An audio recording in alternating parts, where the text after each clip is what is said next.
இளைஞர்களின் வாய்ப்புகளையும் திறனையும் உயர்த்தி வரும் ஸ்டாலின் தொடரட்டும், தமிழ்நாடு வெல்லட்டும்.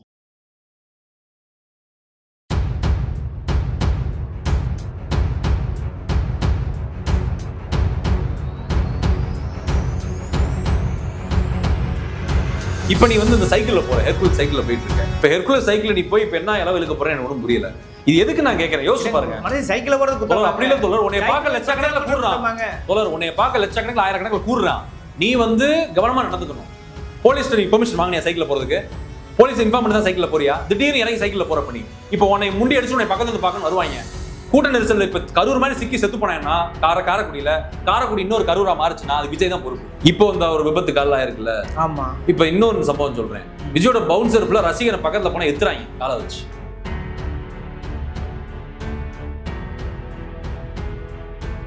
ஓபன தீவிரவாத காமிச்சு இஸ்லாமியர் போய் குண்டு வைக்கிறாங்க. சிறுபான்மை பிரதிநிதிங்க அவரு. இந்த படத்துல ஒரு சீனை சொல்றேன் தோழர், நீங்க கேளுங்க. என்ன? இஸ்லாமியர் போய் ஒரு கோயில குண்டு வைக்கிறாரு. கோயில கொண்டு வைக்கிறாரு. ஆமா, கோயில் திருவிழால. ஆமா, அது தமிழ்நாட்டுல. ஆமா, திருப்பரங்குன்ற ஏசி ஒன்னு கரண்ட் இருக்கு. அப்படி ஒரு சமயம் அதுதான் தோழர். அப்ப நீ திருப்பரங்குன்ற மேட்டர் அதே நீ படத்தை காமிக்க மாட்டற. ஜாதி வெறி மதவெறி பிடிச்ச கலவரம் பண்றான்ல, சங் பரிவார் கும்பல் கலவரம் பண்றான்ல, ஆர்எஸ்எஸ் பாஜக கும்பல் இந்து முன்னணி கலவரம் பண்றான்ல, அவனை பத்தி காமிக்கிற நீ படத்துல காமிக்க மாட்டேன். முஸ்லீம் மட்டும் தான் டெரரிஸ்டா காமிப்பேன். குண்டுக்கு பணம் பரிமாறுற காட்சி இருக்கு, குண்டு வைக்கிற காட்சி இருக்கு, வெடிக்கிற காட்சி இருக்கு. இது மாதிரி உங்களுக்கு என்ன சொல்லணும்? சிறுபான்மையின தலைமை விஜய் கிடையாது, சிறுபான்மையின பாதுகாவலர் விஜய் கிடையாது. இஸ்லாமியர், கிறிஸ்தவர்கள், இந்துக்கள் அனைவருக்குமே எதிரி தான் விஜய். எல்முருகனும் உதயநிதியும் செய்யக்கூடிய சதின்ற ஒரு கோட்பாடு இந்த பட ரீதியாக ரொம்ப வச்சிருக்காருல்ல, அதை எப்படி அவங்க ரிலீஸ் பண்ணுவாங்க? இந்த படத்தை ரிலீஸ் பண்ண முடியாம போச்சு. அது காரணம் வந்து திமுக கிடையாது, தமிழ்நாடு அரசு கிடையாது, முதலமைச்சர் மு க ஸ்டாலின் கிடையாது, துணை முதலமைச்சர் உதயநிதி ஸ்டாலின் கிடையாது. முழுக்க காரணம் யாரு? ஆர்எஸ்எஸ், பாஜக, மோடி, அமித்ஷா, சென்சார் போர்டு, மத்திய அரசு கீழே இருக்கக்கூடிய சென்சார் போர்டு. அப்ப அந்த படத்தை ரிலீஸ் ஜனநாயகன் படம் வந்து நேற்று இணையத்தில் வெளியாயிருக்கு. உதயநிதி ஸ்டாலின் அவர்களும் ஒன்றிய அமைச்சராக இருக்கக்கூடிய பிஜேபியோட முருகன் அவர்களும் சேர்ந்துக்கிட்டு ஜனநாயகன் படத்தை ரிலீஸ் பண்ணவே இல்லை. இதுதான் உண்மை.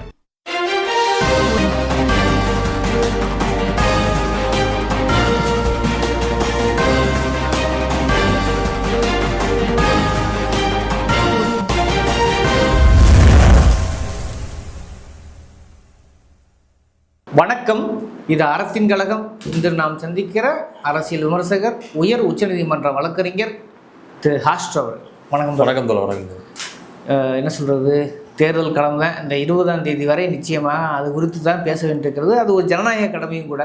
உள்ளதை உள்ளபடி பேச வேண்டிய கட்டாய கடமை இருக்கிறது. குறிப்பாக இன்றைக்கி ஜனநாயகன் படம் வந்து சென்சாரில் வந்து சிக்கி இருக்குது, பிஜேபி இருக்குது, அதை யார் முடக்கியிருக்காங்க தெரியுமா அப்படிலாம் வந்து கடுமையான கோபத்துக்கு ஆளானார் திரு விஜய் அவர்கள். ஆனால் அந்த படம் நைட்டு 10:30 மணிக்கு லீக் ஆகிருக்கு. எல்லா இடங்கள்லையும் கிட்டத்தட்ட படம் பார்த்துட்டுறாங்க. அந்த கதைகள்லையும் பல்வேறு சிக்கல் இருக்கிறதா அறிகிறோம். முதல்கட்ட எப்படி பார்க்குறீங்க நீங்கள்? இப்போ இந்த ஜனநாயகன் படத்தோட லீக் இருக்குல்ல, நான் லீக்காக பார்க்கல, இதுவே ஒரு பிளான்டு ரிலீஸ் மாதிரி தான் எனக்கு தோணுது. எனக்கு வந்து டைரக்டர் வினோத் மேலே எவ்வளோ கோடிகள் போட்டிருக்காங்க. அல்லது ஒரு நடிகரோ அதை எப்படி விடுவாங்க? இல்லை தோழர், எனக்கு வந்து இயக்குனர் வினோத் மேலே, ப்ரொடியூசர் மேலே, விஜய் மேலே, ஒட்டுமொத்த அந்த படக்குழு மேலே சந்தேகமாக இருக்கு எனக்கு. ஏன்னா ஜனநாயகன் படம் எடுத்ததே பார்த்தீங்கன்னா 2026 சட்டமன்ற தேர்தலை மையப்படுத்தி அந்த படத்தை எடுத்தாங்க. அது பொங்கல் அன்னைக்கு ரிலீஸ் ஆகணும்னு எதிர்பார்த்தாங்க. பாஜக, ஆர்எஸ்எஸ் சதி பண்ணி, மத்திய அரசு, சென்சார் போர்டு, சிஐபிஎஃப்ஏ எல்லாம் சதி பண்ணி அதை வந்து நிறுத்தி வச்சிட்டாங்க.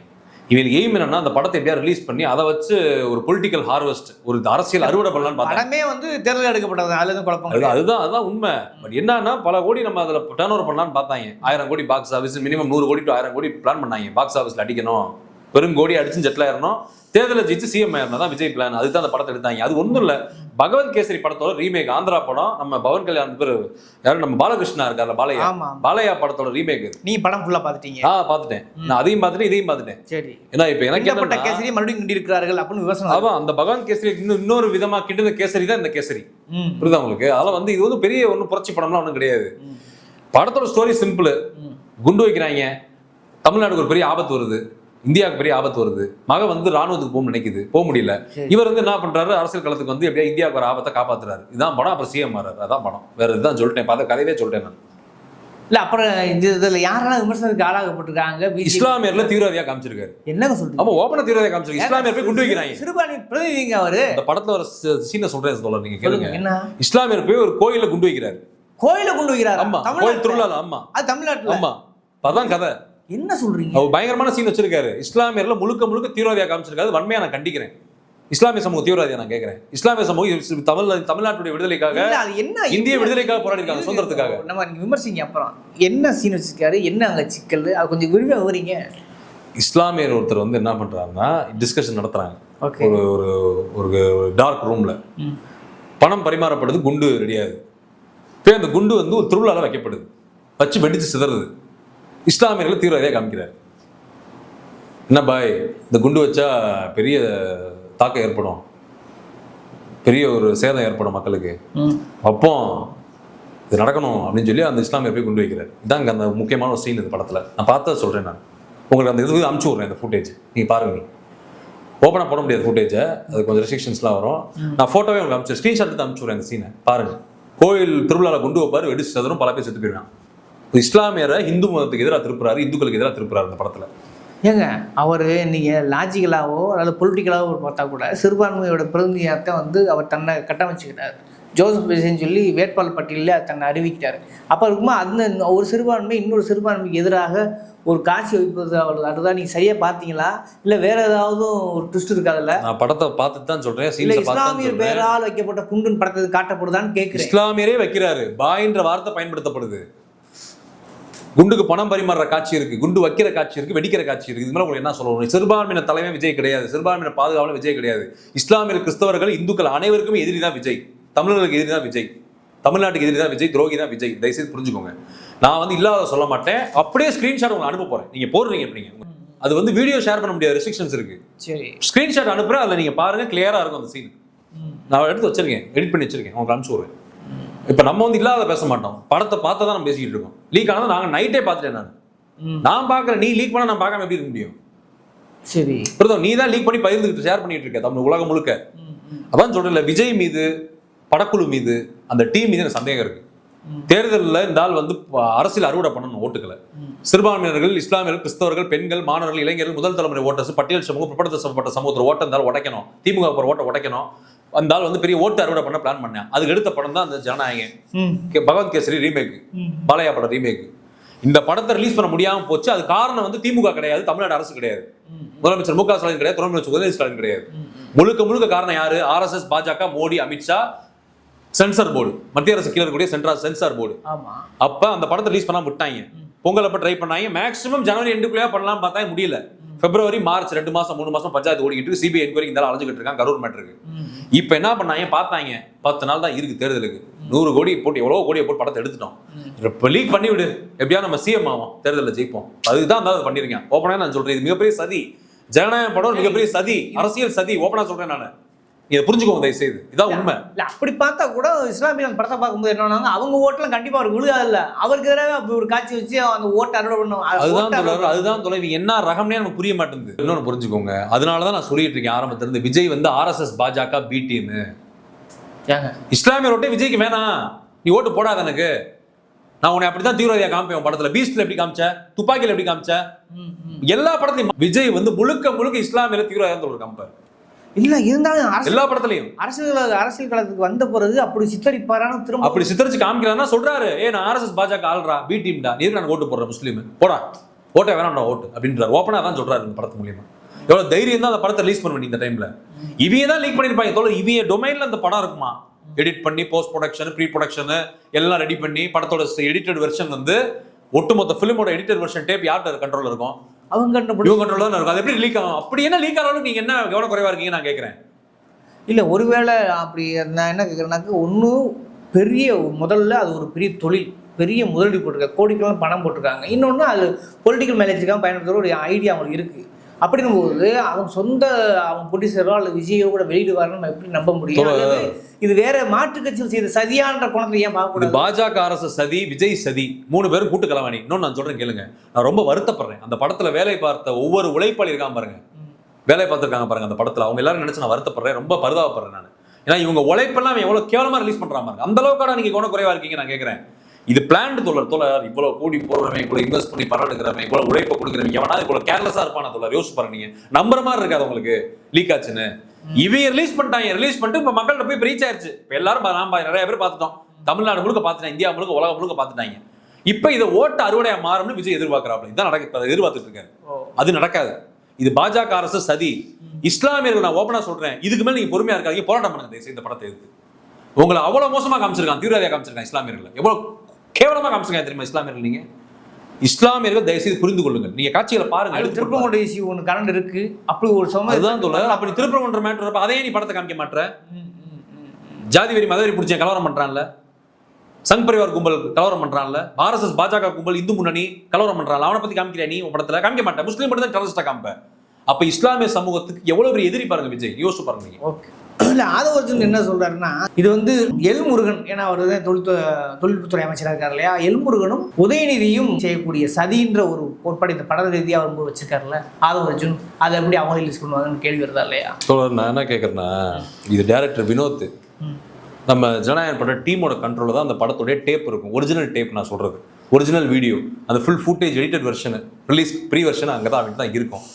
எப்படி அவங்க கண்ட்ரோல மீறி எப்படி உதயநிதி எடுத்தாங்க, எப்படி திமுக எடுத்துச்சு, எப்படி வந்து முதலமைச்சர் ஸ்டாலின் எடுத்தாரு, எல்முருகனின் தொடர்பை பத்தி பேசுறாரு. எல்முருகன் எப்படி எடுத்தாரு எனக்கு அதான் உண்மை புரியல. அதான் எல்முருகனே உங்கால் தான், நீங்க அவங்க ஆளு விஜய். எல்லாருமே நீங்க எல்லாம் RSS பாஜக, நீ விஜய் எல்லாம் கூட்டு கலவாணி தாவே காக்கறேன் அம்பிட்டு போயிரும். அதான் நான் சொல்றேன், பி டீம் நான் ஏன் சொல்றேன், RSS பாஜக பி டீம் தான், விஜய் தாவேகா நான் ஏன் சொல்றேன், அதுக்கு தான் ப்ரூஃப். நீ யோசிச்சு பாரு. இப்ப நான் என்ன சொல்றேன்னா, சரி நீ சொல்ற மாதிரி அதெல்லாம் விடுவோம், ஓகே, இதெல்லாம் ஒரு குற்றச்சாட்டு இருக்கு, படம் இப்படி ரிலீஸ் ஆயிடுச்சு. ஆனா அப்படி ஒருவேளை ரிலீஸ் ஆகும்போது அவங்க வருத்தம் வந்து மேலோங்கி இருக்கணும், அல்லது ஏதாவது ஒரு கோர்ட்டில் கேஸ் போட்டிருக்கணும், அல்லது அவங்க ஏதாவது உத்தரவு போட்டிருக்கணும், இல்லை கோர்ட்டுக்கு போயிருக்கணும், அப்படி எதுவும் போகல. ஆனால் இன்றைக்கி சர்வசாதாரணமாக காரைக்குடிக்கு வந்து இப்போ பிரச்சாரம் பண்ணிக்கிட்டு போய்கிட்டு இருக்காங்க. ஆனால் இங்கே வழக்கம் போல இங்கேயும் ஒரு விபத்து உருவாகிருக்கிறது, பசங்க பைக்கில் போய் மோதி விழுந்திருக்கானுங்க, அதுவும் நடந்திருக்குது. இது சேர்த்துருக்கு இந்த தோழர். இப்போ தன்னுடைய பல கோடி நான் வந்து பொருளாதார செலவு பண்ணி ஒரு படைப்பை உருவாக்கி அது இப்படி லீக் ஆயிடுச்சுன்னா எவனாலும் அந்த மாதிரி கேஷுவலாக பிரச்சாரத்துக்கு போவானா? ஒரு அதிர்ச்சி அடைஞ்சு ஒரு உடஞ்சு போய் வர மாட்டானா? அந்த தன்மை விஜய்ட்டு நீங்க பாக்குறீங்களா? கொஞ்சமா சலனம் பாக்குறீங்களா விஜயோட முகத்துல? இல்ல. அப்ப இதெல்லாம் சைக்காலஜிக்கலா நீங்க பாருங்க விஜய். அதான் சொல்லல, இவங்க எதுலையுமே நம்ப முடியாது தோழர். இது வந்து planned release, planned leak. RSS, BJP, Vijay, இந்த ஜனநாயகன் டீம் எல்லாம் சேர்ந்து பண்ணது. வினோத்தெல்லாம் தயவுசெய்து நாடகத்தை போடாது டைரக்டர் வினோத். நீ லீகல் நோட்டீஸ் அனுப்ப மாட்டேன், இமிடியேட் ஆக்ஷன் எடு, கேஸ் போடு, தடை பண்ணு, எல்முருகனை போய் கனெக்ட் பண்ணுங்க. எல்முருகன் உங்களால் தானே போய் மீட் பண்ணுங்க. அவர் தானே பிராட்காஸ்டிங் இன்ஃபர்மேஷன் மினிஸ்டரா இருக்காரு, மத்திய அமைச்சரா இருக்காரு. போய் அவரை கனெக்ட் பண்ணுங்க, மூவ் பண்ணுங்க, டக்கு டக்குன்னு ஆக்ஷன் எடுங்க. ஏன் எடுக்க மாட்டீங்க? அப்படியே அமைதியா இருக்கீங்களா எல்லாருமே? இதுல இருந்தே தெரியலையா உங்களுக்கு? இது இன்னொன்னு சொல்றேன் கேளுங்க. இப்போ இந்த ஒரு விபத்து கால ஆயிருக்குல்ல, ஆமா. இப்ப இன்னொரு சம்பவம் சொல்றேன். விஜயோட பவுன்சர் ஃபுல்லா ரசிகனை பக்கத்துல போனா எத்துறாங்க காலை வச்சு. ஆமா, அதுவும் வெளியே இருக்கு. அது வந்து அவங்க பாதுகாக்கிறது எத்துவியா நீ காலக்குண்டி? உனக்கு பிச்சை போட்டு, உனக்கு வந்து சாப்பாடு போட்டு, உன்னை எவ்வளவு பெரிய கோடீஸ்வரனா, பணக்காரனா, பெரிய நடிகனா, இன்னைக்கு நீ வாழ்ற வீட்டுல இருந்து நீ அனுபவிக்கிற சொகுசெல்லாம் அந்த ரசிகனும் இந்த தமிழக மக்கள், பிற்படுத்தப்பட்ட, ஒடுக்கப்பட்ட, தாழ்த்தப்பட்ட, ஏழை எளிய, நலிந்த, விளிம்பலை சாமானிய மக்கள் தான் ஒரு ரசிகன். அவன் போட்ட பிச்சை தான் நீ வாழ்ந்துட்டு இருக்க. அப்படி இந்த மாதிரி பண்ணுவியா? எத்துவியா நீ அவனை போய்? இது என்ன நீ? நான் கேட்கிறப்ப ஆக்சிடென்ட் ஆகி கீழே விழுகுறான், கண்ணாடியில் நீ பாக்குற, கண்டிப்பா போயிட்டே இருக்க வண்டியில. என்ன அது நான் கேட்கிறேன். நீ இதை சொல்றீங்க, ஆனா அவர் போயிட்டு இருக்கும் போதே ஏதோ ஒரு மர்ம பொருள் கொண்டு வந்து அவரை எரியுறாங்களா? சரியா நான் என்ன சொன்னா, மர்ம பொருள் எரியிறான்னா ஏன் ரசிகன் அப்படி வச்சிருக்க? உன் மேல பூசணிக்காய் எரியிறான், மர்ம பொருள் எரியிறான், செருப்பு எரியிறான், உன் மேல என்னென்னமோ பண்றாங்க, உன் மேல கார் மாதிரி பாயிறாங்க. இது ஏன் ஒரு ரசிகன் அப்படி வச்சிருக்க? திருத்து ஒரு ரசிகனை அட்வைஸ் பண்ணல. அவர் எரிஞ்சது வந்து ரசிகரா அல்லது எதிரியான்னு எப்படி நீங்க உறுதிப்படுத்த? இங்க பாருங்களேன், முதலமைச்சர், துணை முதலமைச்சர், எந்த அரசியல் தலைவன் தமிழ்நாட்டுல இந்தியா முழுக்க எவன் போனாலும் இந்த மாதிரி நடக்க மாட்டேன் இந்தியால. இந்த ஒரு நபர் மட்டும் தான் இந்த மாதிரி நடக்குது. அதான் எனக்கு ஆச்சரியமா இருக்கு. எனக்கு என்ன கிடையாது, இந்த நபர் போனா மட்டும் மர்ம பொருள் வருது, பூசணிக்காய் வருது, காருக்குள்ள பாயிறான், டயருக்குள்ள பாயிறான், செத்து போறான், ஆக்சிடென்ட்ல விழுகுறான், ஆஸ்பத்திரியில போய் ஜாயின் ஆகிறான், அட்மிட் ஆகிறான், அம்பிட்டு பேர் ஒண்ணுமே புரியல. யாருக்குமே நடக்க மாட்டேங்குது. அமிதாப் பச்சன், ரஜினிகாந்த், ஷாருக் கான், சல்மான் கான், அமீர் கான், எவனுக்குமே இந்த இந்தியாவில் நடக்க மாட்டேங்குது.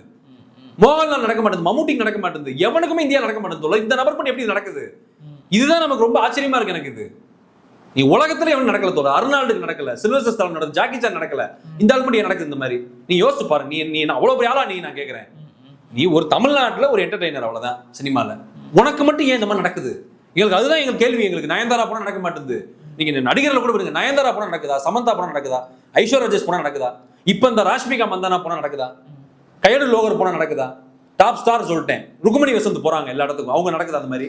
காந்தாரா நடிகை, அவங்க தான் இப்ப இந்தியாவில பேரழகியா இருக்கிறாங்க. இருந்தாலும் ரசிகர் அவருக்கு மேல கொண்ட மோகம், தீவிரம், அதோட விளைவாக எல்லாருக்கும் தான் ரசிகன் தீவிரமா இருக்கிறான். நயன்தாரா விட நீ பெரியாளா? என்னங்க ஓபனா ஏங்க அவங்க போன 10 கோடி பேர் கூடுறாங்க ஒரு இடத்துல. உண்மையிலே சொல்றேங்க, சன்னி லியோன் போனா எவ்வளவு பேர் கோடி பேர் கூடுறாங்க தெரியுமா உங்களுக்கு? ருக்குமணி வசந்த் இருக்கிறாங்க, அவங்களாம் பெரிய ஸ்டார் இந்தியாவில். இப்போ அவங்க போனா கூட கூடுறேன், பல லட்சம் பேர் பல கோடி பேர் கூடுறேன். ஆனா அந்த மாதிரி பண்ண மாட்டானே, உனக்கு மட்டும் இந்த மாதிரி பண்றாங்க. அதான் எனக்கே ஆச்சரியமா இருக்கு. எனக்கு எப்படி இந்த மாதிரி மக்கள் இவன்ட்ட மட்டும் இப்படி இருக்கிறாங்க ஒண்ணுமே புரிய மாட்டேங்குது. அது ஒரு அன்பா பண்றதுன்றது வேற, காட்டு மிராண்டித்தனமா ஏன் பண்றான்? மர்ம பொருள் ஏன் இப்படி வருது? மர்ம பொருள் யார் அங்க இருக்க? விஜய் ரசிகன் தான் சுத்தி இருப்பான். உனக்கு மட்டும் ஏன் இவ்வளவு புரோட்டோகால்? உனக்கு மட்டும் ஏன்? பிரதமருக்கே அது ப்ரொடக்ஷன் கிடையாது. பிரதமரே சென்னை வந்தா கூட, தமிழ்நாடு வந்தா கூட இந்த அளவு ப்ரொடக்ஷன் கிடையாது. உனக்கு மட்டும் ஏன் இந்த மாதிரி நடக்குது? அப்ப நீ ஒரு ரசிகனை திருத்து, தயவு செய்து அட்வைஸ் பண்ண அவனுக்கு. ஒழுக்கமா இருங்கடா, டிராபிக் ரூல்ஸை ஃபாலோ பண்ணுங்கடா, ஒரு பப்ளிக் புரோட்டோகாலை ஃபாலோ பண்ணுங்கடான்னு சொல்லு. நீ சொல்ல மாட்டியே. இல்ல சொல்ல மாட்டா, அது ரசிக்கிறாரான்ற குழப்பம் வருது. அதுதான் நான் சொல்றேன். நீ சொல்லவும் மாட்ட, ரசிக்கிற, நீ சாடிஸ்ட், நீ சைக்கோவா இருக்கிற, பைத்தியக்காரனா இருக்கிற. எனக்கு என்ன பேசுறேன் எனக்கு தான் ரசிகர் அப்படி அடிபட்டு சாகுறதையோ அல்லது அடிபட்டு விழுவதையோ அல்லது எத்து வாங்குவதையோ ஒரு தலைவனாக ஒரு நடிகனாக ஏற்பாரா? மதுரையில இருந்து காரைக்குடி போறாரு, அந்த சென்டர் மீடியன் இருக்குல்ல, அந்த வாகனம், அந்த R15 வண்டி நினைக்கிறேன், அது வண்டி போய் மோதி அவனுக்கு கடுமையா அடி விழுகுது, அந்த மீடியன்ல அடிச்சு. அதை நீ கண்ணாடியில பாக்குற, டிரைவர் பார்த்திருப்பா, நீ பார்த்திருப்ப. ஏன் வண்டியை நீ நிப்பாட்டல? ஏன் அவனை கண்டிக்கல? வண்டியிட திரும்ப மறுபடியும் கூட்ட முடியுமோன்னு பயம் வந்தேன். அப்ப என்ன சொல்ல, இது என்ன காட்டு மிராண்டித்தனமா இருக்குன்னு நான் கேட்கிறேன். மனித உயிர் முக்கியமா இல்ல உன் பிரச்சாரம் முக்கியமா? இல்ல உன் அரசியல் முக்கியமா? இல்ல உன் சிஎம் கனவு முக்கியமா? மனித உயிர் தானே முக்கியம். யோசிச்சு பாருங்க தோழர், இது ஒரு தடவை நடந்தா கூட நான் சீசா எடுத்துக்க மாட்டேன். எல்லா முறையும் இந்த நபர் போனாலே அது எமன் போற வண்டி மாதிரி இருக்குது. இளவுதான் நடக்குது அந்த வண்டி போனாலே. யோசிச்சு பாருங்க, நீங்க ஒரு தடவை நடந்தா ஒத்துக்கலாம். எல்லா டைம் எந்த ஊருக்கு போனாலும் சாவு, ஆக்சிடென்ட், விபத்து, ஆஸ்பத்திரி, ஆம்புலன்ஸ், மரணம், ஓலம், அடி விடுது, ரத்த காயமாறுது, ரத்த கலதை ஆகுது. இது என்ன அது? இல்லை, இப்படியான சூழலில் குறிப்பாக தென் மாநிலம், குறிப்பாக மதுரை, காரைக்குடின்னு சொன்னாலே பார்த்தீங்கன்னாக்க அது ஒரு அரசியல் வெற்றியை தீர்மானிக்கக்கூடிய ஒரு நகரம். அது சினிமாவாக இருந்தாலும் சரி, அரசியலாக இருந்தாலும் சரி, பேசக்கூடிய ஒரு மிக முக்கியமான நகரங்கள் காரைக்குடி, மதுரை. இப்போ அங்கே பிரச்சாரம் செய்கிறாருன்னா அப்போ இங்கேருந்து ஒரு பொலிட்டிக்கல் மைலேஜ் அவர் எய்துவார் அப்படின்னு எதிர்பார்க்கலாமா? தோழர், கூட்டம் வருது, நான் இல்லைன்னு சொல்ல. அது ரசிக மனநிலை உள்ள கூட்டம் தான். அது ஓட் பேங்காக மாறணும் உத்தரவாதம் கிடையாது. ஓட் பேங்காக மாறலாம், மாறாமே போகலாம். நம்ம அந்த கூட்டத்தை வச்சு முடிவு பண்ண முடியாது. விஜய் தென் மாவட்டம் முழுக்க சுருட்டிடுவார், ஜெயிச்சிருவார், அரசியல் தலைவராயிருவார், சிஎம் ஆயிடுவார், எம்எல்ஏ ஓட்ஸ் ஆயிரும், அப்படியே எம்எல்ஏ சீட்ஸாக மாறிடும், 200க்கு மேற்பட்ட தொகுதியில் வந்துருவார்லாம் நம்ம இது பண்ண முடியாது, ப்ரெடிக்ட் பண்ண முடியாது. பட் நான் என்ன சொல்றேன்னா, எனக்கு விஜய் செய்யக்கூடிய அரசியல் ஆபத்தான அரசியலாக தெரியுது. இது ஆரோக்கியமான அரசியலாக தெரியல. தத்துவம், கொள்கை, கோட்பாடு அவருக்கு எதுவுமே கிடையாது. அவர் மக்களுக்கான அரசியல் அவர் செய்யலை. சும்மா ஒரு திரை கவர்ச்சி அரசியல் தான் அவர் பண்ணிட்டு இருக்காரு. இது தமிழ்நாட்டுக்கு ஆபத்து, தமிழர்களுக்கு ஆபத்து. இதனால் தமிழ்நாட்டுக்கு எந்த பயனும் கிடையாது. இன்னும் 10 நாள் ஓடும் இவருடைய கதை. தேர்தல் முடிஞ்சு அவ்வளவுதான். அப்புறம் என்ன இருக்கு? யார் விஜய் பார்க்க போறா? யார் பார்க்க போறாரு? பழனிக்கு போயிருவார். அவன் மதுரையிலும் கரவில் அதை எதிரொலிக்க முடியல. ஆமா, களத்துல தான் எதிரொலிக்கும். நீங்க ரசிக மனநிலை உள்ள கூட்டத்தை நீங்க ஒரு ஓட் பேங்கா நீங்க பார்க்காதீங்க. அதான் சொல்றேன்ல, தத்துவம் இல்லாத தலைமை ரசிகர் கூட்டத்தை தான் உருவாக்கும். அது தலைமையை உருவாக்காது, நல்ல ஒரு ஆரோக்கியமான அரசியலுக்கு வித்துடாது. அதனால சமூகத்துக்கு எந்த பிரோஜனமும் கிடையாது. விஜய் என்பது ஒரு திரை கவர்ச்சி கூட்டம். அது காற்றுள்ள போதே தூற்றிக்கொள் மாதிரிதான். காற்று இருக்க போது தூத்துக்கு வாங்க, காத்து எல்லாம் இந்த 10 நாள்ல முடிஞ்சிடும், ஓஞ்சிரும். அதுக்கப்புறம் இவங்க எப்படின்னா குப்பை தான் அவங்க. அதாவது இப்போ முன்ன பார்த்தீங்கன்னாக்கா பஸ்ஸில் வந்தார், அப்புறம் வேனில் வந்தார், இப்போ சைக்கிளில் வர்றாருன்னா அப்போ ஒரு சாதாரண ஒரு மனநிலை உருவாக்குறாரு. இனிமேல் அப்படிலாம் நான் நடந்து கூட வருவேன், இன்னைக்கு சைக்கிளோட நடந்து கூட வருவேன்னு சொல்லி ஒரு சாதாரண ஒரு மனநிலை உருவாக்குறாரா? தொண்டர் உணர்ச்சி போடாதீங்க, நான் சாதாரணமாக இருக்கிறேன் அப்படின்னு ஹேண்டில் பண்ண மாதிரி நீ காரைக்குடியில் சைக்கிள் ஓட்டி வராது இல்லையா? தோழர், இப்போ உலக நாடுகளில் அமெரிக்க அதிபர் கூட மெட்ரோவில் போறாரு, சைக்கிளில் போறாரு. எத்தனையோ உலக நாடுகளில் பெரும் தலைவர்கள்லாம் சாதாரணமாக தான் போறாங்க, பஸ்ஸில் போறாங்க. விஜய் சைக்கிளில் போறாரு, அது சாதாரண கூடாவா? இது நான் என்ன சொல்றேன்னா, நீ பஸ்ஸில் போனாலே பார்த்தீங்கன்னா நீ இளவெழுப்ப 52 பேர் 60 பேர் செத்து போயிட்டாங்க. இப்போ நீ மாநாடு போட்டால் செத்து போயிடுறாங்க. நீ டெம்போ அந்த பழைய அந்த இளவு வண்டி இருக்குல்ல, எமதர்ம வண்டி, அந்த வண்டியில் போனாலும் செத்து போயிடுறாங்க. இப்போ இந்த வேனில் போற அர்பனெக்ஸ் வேனு, அது 40-50 லட்ச ரூபா. அந்த வேனு சின்ன ஒரு கம்ஃபர்ட் வேன் மாதிரி இருக்கும், தேர்தல் பிரச்சாரத்துக்கு ஓப்பன் ஸ்பேஸ்லாம் அதில் இருக்கும். அதில் போனாலும் இந்த ஆக்சிடென்ட் ஆகி சாகுறாங்க 50 பேரும். ஏன்னா இப்படி சைக்கிளில் வேற போனேன், நான் எவ்வளோ இளவு நீ இழுக்க போறேன்? காரைக்குடியிலும் ஆக்சிடென்ட் ஆயிருக்கு. அதுதான் நான் சொல்றேன். நீ அர்பனெக்ஸ் வேன் வரைக்கும் ஆக்சிடென்ட் தான் போயிட்டு இருக்கு. நான் அப்படியே மாடல் பற்றி தான் சொல்லிட்டு இருக்கேன். அந்த டெம்போ வேன்லையுமே விபத்துகள் ஏற்பட்டுச்சு, உயிரிழப்பு ஏற்பட்டுச்சு. அதனாலையும் இப்போ அர்பனெக்ஸ்லேயும் நல்லா நடந்துகிட்டு இருக்கு. இப்போ நீ இந்த சைக்கிளில் போற, ஹெர்குலஸ் சைக்கிளில் போயிட்டு இருக்க. இப்போ ஹெர்குலஸ் சைக்கிள் நீ போய் இப்போ என்ன இளவு இழுக்க போறேன்னு எனக்கு ஒன்றும் புரியல. இது எதுக்கு நான் கேட்கறேன்? யோசிச்சு பாருங்க. சைக்கிள் போறது அப்படி இல்லை தோழர், உன்னை பார்க்க லட்சக்கணக்கில் கூடுறான். தோழர், உன்னை பார்க்க லட்சக்கணக்கில் ஆயிரக்கணக்கில் கூடுறான். நீ கவனமா நடந்துக்கணும்.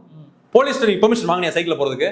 போலீஸ் இன்ஃபார்ம் பண்ணி தான் சைக்கிள் போறியா? திடீர்னு இறங்கி சைக்கிள் போற பண்ணி இப்போ உன்னை முண்டி அடிச்சு உன்னை பக்கத்துல பார்க்கணும் வருவாங்க. கூட்ட நெரிசல் இப்ப கரூர் மாதிரி சிக்கி செத்து போனேன்னா காரைக்குடியில காரைக்குடி இன்னொரு கரூரா மாறுச்சுன்னா அது விஜய் தான் பொறுப்பு. என்ன சொல்றீங்க? விஜய் தான் பொறுப்பு. அப்ப இதான் நான் சொல்லுவேன், போலீஸ் தெரியுமா? அது முன்னாடி பெர்மிஷன் வாங்கினீங்க போலீஸ்ட்ட? போலீஸ் இது பெர்மிஷன் வாங்கிருக்க மாட்டாங்க. திடீர்னு நான் வாகனத்துல வேன்ல வரேன்னு சொல்லிட்டு திடீர்னு இப்ப சைக்கிள் அவங்க கொண்டு வந்து இப்ப இறங்கி போடிட்டு இருக்காப்ல. போலீஸ்ட்ட பெர்மிஷன் வாங்கினியா சைக்கிள் ஓட்டுறதுக்கு? போலீஸ் அப்படி பெர்மிஷன் கேட்டா கண்டிப்பா கொடுத்துருக்க மாட்டாங்க, காரை கூட கேன்சல் பண்ணிருப்பாங்க. இது வந்து ஒரு வயலேஷன் தான் என்னை பொறுத்தவரை. போலீஸ் உனக்கு ஒரு இது கொடுத்துருக்காங்க, அஜெண்டா ஷெட்யூல். விஜய் தெரியாதா என்ன? நீ இதானே பண்ணிட்டு இருக்க. இப்ப சைக்கிள்ல போறீ, இப்போ உன்னை முண்டி அடிச்சு வருவானே பாக்குறதுக்கு, விழுந்து எத்தனை பேர் சாக போறான்? அவர் சரவண் பண்ணிட்டான் இல்ல, சரவண் பண்ணிட்டான் இல்ல. இப்போ உன்னுடைய வந்து பாடி கார்ட்ஸ் எத்தனை பேர் பாதுகாப்பாங்க உன்னோட பாக்ஸஸ்? நான் கேட்கிறேன். இதுதான் தோல அதிக பிரசங்க தரம். நான் சொல்றேன், உன்னை பார்க்க வரான்னு தெரியுதுல, அதான் சொல்றேன். இந்த நபர் வந்து ரசிக்கிறார் தோல, எல்லாத்தையுமே எல்லா அட்டூழியம் பண்ணிட்டு இந்த நபர் அதை ரசிக்கிறாரு. ஓப்பனா நான் சொல்றேன், இன்னைக்கு ஆம்பளையும் பொம்பளையும் கேர்ள்ஸ் அண்ட் பாய்ஸ் ரசிக்க எல்லாம் தான் வந்திருக்கேன். வயசு பசங்க, இளம் பிஞ்சுகள்லாம் வந்திருக்காங்க, இல்ல வயசானவங்களும் வந்திருக்காங்க, எல்லாருமே வந்திருக்காங்க, எல்லா செக்ஷனும் வந்திருக்காங்க அவனை பார்க்க. அப்ப நீ இந்த மாதிரி சைக்கிள்ல போனா அவனை முண்டி அடிச்சு பக்கத்துல வந்து பார்க்கணும், விஜய் கையை தொடணும், காலை தொடணும், இடுப்பை தொடணும் வராங்க, மண்டையை தொடணும் வராங்க. அப்ப இப்போ வந்து மர்ம பொருளை கொண்டு உன்னை அடிச்சுட்டேன் என்ன பண்ணுவேன்? ஓப்பனா கேட்கறேன் நான், ஏதோ சம்திங் நடந்துருச்சு, என்ன பண்ணுவ நீ? கூட்டத்தில் எதுவும் நடக்கும்ல, நீ அதை ஏன் இப்ப இது மாதிரி பண்றேன்னு நான் கேட்கிறேன் உன்ட்ட. அது ஒரு சிக்கல் ஏற்படும். இது ஒரு ஆபத்தோட என்னை பொறுத்தவரை. இந்த நபர் பண்றது எல்லாமே ஆபத்து. இப்ப சைக்கிள் உன்னை யார் ஓட்ட சொன்னா? போலீஸ்ல பெர்மிஷன் வாங்கினியா? அதுக்கு தகவல் இது எனக்கு ஒரு இடத்துல வந்து அவர் அதிகபட்சம் பெஸ்ட் 10 நிமிஷம் 15 நிமிஷம் வழக்கம் போல் இப்போ வந்து டிஎம்கேவோ அல்லது பாஜக பேர் சொல்ல கூட பாஜக விமர்சிக்க. இப்போ இதுலையுமே அவர் பேசக்கூடிய விஷயங்கள், பேசக்கூடிய வார்த்தையெல்லாம் சரியா இருக்குமா? தோழர், இந்த நபர் வந்து பாஜக RSS ஒன்றிய பாஜக அரசை மோடி அமித்ஷா விமர்சிக்க மாட்டாரு. இவர் யாரை விமர்சிப்பார் நான் சொல்றேன். என்டிஏ விமர்சிக்க மாட்டார், அதிமுக விமர்சிக்க மாட்டார், எடப்பாடி பழனிசாமி என்டிஏ கூட்டணியில் இருக்க எவனையும் விமர்சிக்க மாட்டார்.